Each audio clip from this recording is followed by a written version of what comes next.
Hi, everyone. Today I want to share a story that will challenge everything you think you know about justice. Imagine a life vibrant with youth and promise suddenly shattered by an accusation. A life not just interrupted, but stolen brick by agonizing brick. For decades, a man carried the crushing weight of a crime he didn't commit, lost in a system designed to protect, yet capable of profound injustice. How does one endure such a nightmare? What happens when the truth becomes entangled in a web of lies and the very foundation of evidence crumbles under scrutiny? This isn't just a tale of wrongful conviction, it's a testament to the unbreakable human spirit and a stark reminder that sometimes the hardest battles are fought not with fists, but with unwavering hope. Imagine a life in full bloom. It's 1995 and in the heart of Harrisburg, Pennsylvania. Elijah Eli Jones is a young man brimming with the promise of a bright future. Maybe he's fresh out of college dreams in his eyes, pursuing a passion for music that fills his small apartment with melodies, or perhaps he's a dedicated volunteer at the local youth center, a familiar, trusted face in his tight-knit community. He's the kind of guy who knows everyone by name, a loving son, a supportive friend, vibrant with the energy of a life just beginning to unfold. His world is a canvas waiting for his masterpiece, a testament to hard work and optimism. Then the frame shatters. It was a typical evening just like any other until the chilling knock on the door echoed through his quiet home. Flashing red and blue lights sliced through the darkness outside. Stern, unyielding voices barked commands. "Elijah Jones, you're under arrest for arson and murder." Disbelief, a cold wave of dread washed over him, stealing the air from his lungs. How could this be? He was innocent. Surely once he explained, once he told them the truth, this terrifying nightmare would simply melt away. He believed in the system, in the inherent fairness of justice. But that unwavering trust for so many like Eli becomes the first, most devastating trap. It's a moment that resonates with countless untold stories where innocence isn't a shield, but a target. Just like the exonerated 5 young lives full of promise, instantly condemned by a rush to judgment, their narratives twisted already written. For Eli, the shadow of doubt wasn't just a fleeting cloud. It was about to swallow his entire sky, plunging him into an abyss of unimaginable despair. The nightmare escalated.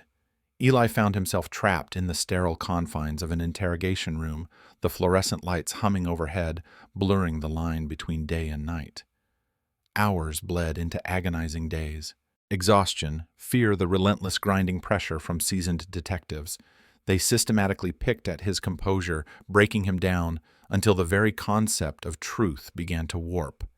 He was desperate to go home, desperate for the torment to simply end.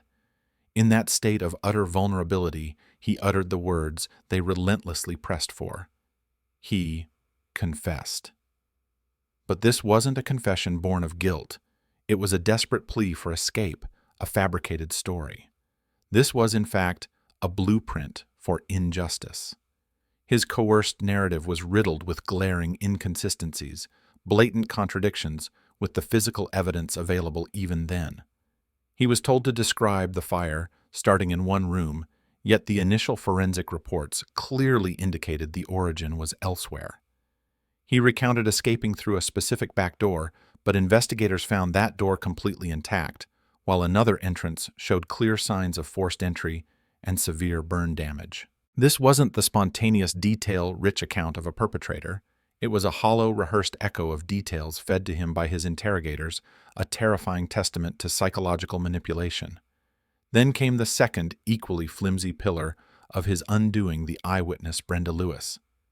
In the chaotic, traumatic aftermath of such a horrific event, human memory is fragile, easily influenced. She was shown a photo lineup, perhaps a suggestive one, perhaps feeling the immense unspoken pressure to identify someone, anyone. Her shaky identification, blurred by shock and circumstance, became an irrefutable truth in the courtroom. We've witnessed it countless times, a single flawed eyewitness account, tragically coupled with a coerced confession, can send an innocent person to prison for life. This wasn't just a simple human error, It was a devastating systemic blind spot, a labyrinth built on assumptions and shortcuts, where the truth was lost long before the final verdict was ever read. The very foundations of Eli's conviction weren't solid ground. They were a precarious house of cards, built on manipulation and overlooked facts. The iron gates clanged shut with a sickening finality, sealing Eli away from the world for what would become nearly 3 decades. Life behind bars is a slow, methodical erosion of the human spirit, a relentless test of one's very will. There were days, then weeks, then months when despair threatened to swallow him whole. The sheer weight of loneliness, the injustice, the endless monotony of concrete walls and steel bars. It was a torment few could endure. Yet somewhere deep within him, a spark refused to die. Eli refused to be merely a forgotten number. He found purpose in the depths of his confinement, immersing himself in law books, meticulously studying case precedents, becoming his own tenacious advocate. He found solace in art, pouring his soul onto canvas, each brushstroke a silent scream, a vibrant testament to his unbroken spirit. He became an artist of survival, painting his pain into defiance. Years bled into decades. The world outside roared on, without him transforming at a dizzying pace. But Eli remained frozen in time, a phantom in a system that seemed to have forgotten him entirely.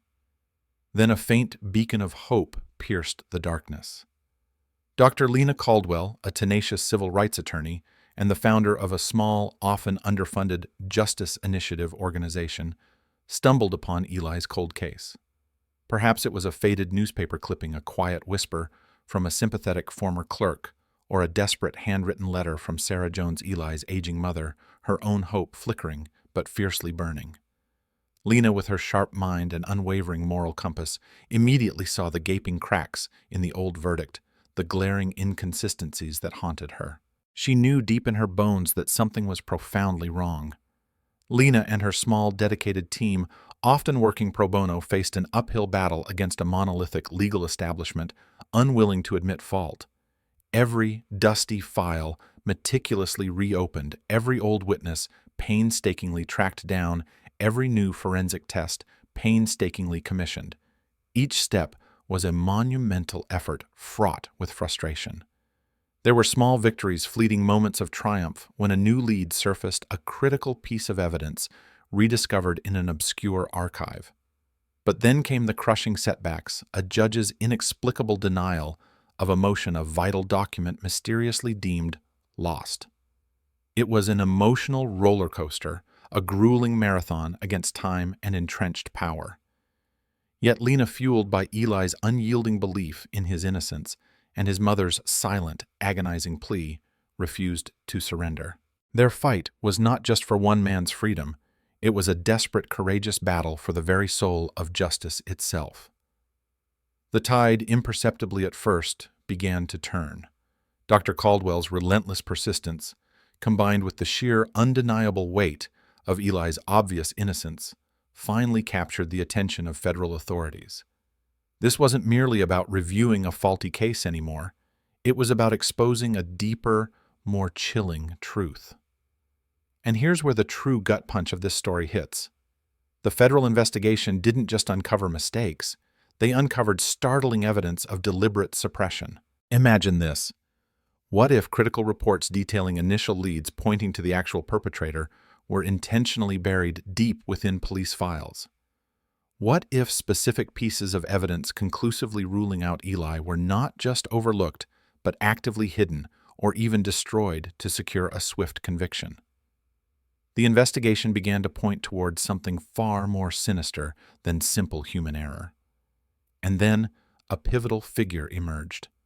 Perhaps an older, guilt-ridden detective from the original case, Frank Miller, now retired and haunted by the injustice, couldn't live with the secret any longer. He might have been a quiet whistleblower providing the missing pieces that finally blew the case wide open, his conscience demanding a final reckoning. This wasn't mere incompetence. It was a horrifying breach of public trust, a system so desperate for a conviction it was willing to sacrifice an innocent man on the altar of expediency. The climax was electrifying, a moment years in the making. In a tense public hearing, Dr. Caldwell, armed with the new federal findings, irrefutable scientific proof, perhaps advanced DNA analysis on a piece of evidence dismissed in 1995, or cutting-edge fire forensics that definitively disproved the original theories, and potentially Miller's chilling testimony systematically dismantled every single pillar of the original conviction. Eli's coerced confession was not only scientifically debunked, but the method of its extraction was exposed as coercive. The eyewitness testimony was shown to be unreliable and potentially manipulated. The truth, meticulously unearthed from beneath decades of lies, finally erupted, shattering the illusion of justice.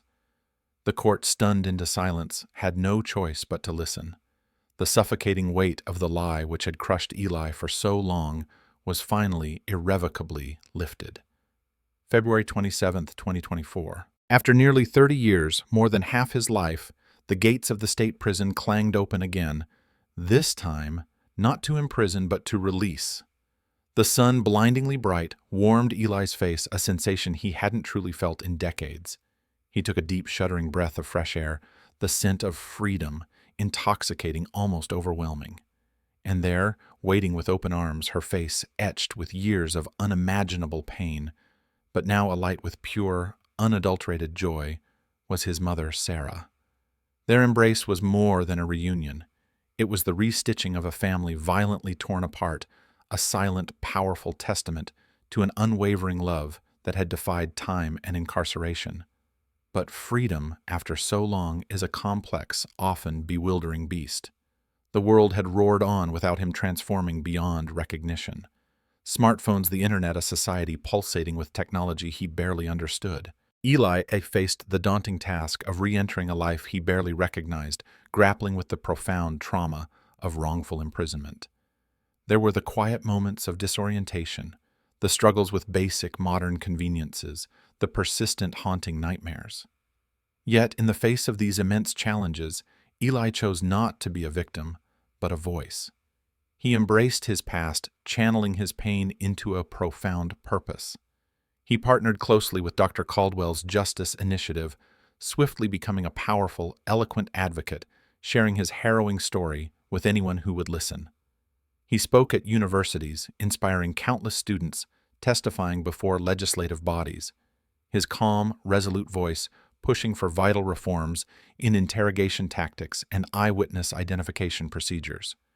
His art, once a silent solace in the darkest corners of his cell, now adorned galleries, each vibrant piece a testament to his resilience, a compelling narrative of injustice and ultimate redemption.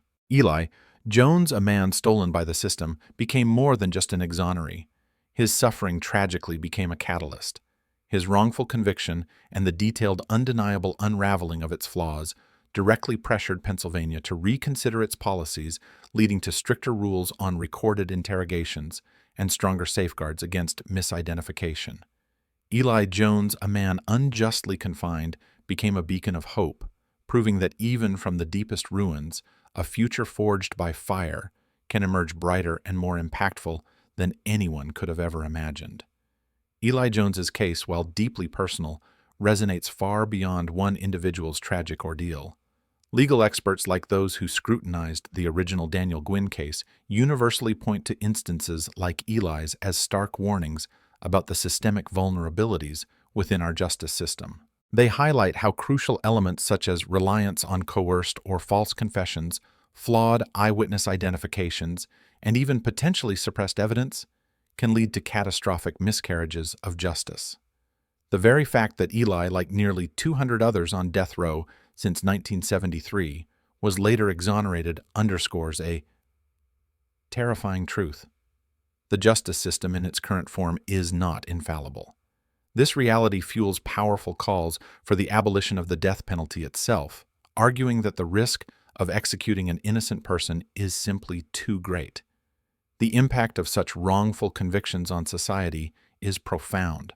Firstly, it erodes public trust in the very institutions designed to protect them. When stories like Eli's surface, the public is forced to confront the uncomfortable truth that innocence alone is not always enough. Secondly, these cases act as powerful catalysts for legal and policy reform. Eli's story, like many others championed by organizations such as the Innocence Project, directly feeds into legislative efforts to implement crucial safeguards, mandatory video recording of interrogations, standardized and unbiased eyewitness identification procedures, and robust mechanisms for post-conviction DNA testing. It compels prosecutors' offices to proactively review old cases, acknowledging past mistakes to prevent future ones. Beyond the legal and policy spheres, cases like Eli's spark a vital societal conversation about racial bias within the criminal justice system. Given Eli's background, his story inevitably highlights how marginalized communities are disproportionately affected by wrongful convictions.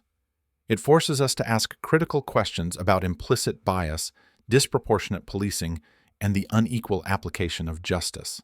Ultimately, while devastating for the individuals involved, these exonerations serve as painful yet necessary lessons pushing society towards a more equitable and truly just system for all. They prove that vigilance and advocacy are not optional, but essential for democracy to truly serve its people. This is more than just a story. It's a journey through the human spirit's darkest trials and most inspiring triumphs. If Eli's story resonated with you, if it sparked a sense of justice or ignited a desire to see a better world, then please hit that like button and subscribe to our channel. Your support helps us bring more powerful narratives of injustice and resilience to light, to shine a spotlight on the hidden corners of our justice system, and to inspire change, one compelling story at a time. Let us know in the comments below. What part of Eli's journey touched you the most, and what other stories of courage and truth do you want to see uncovered?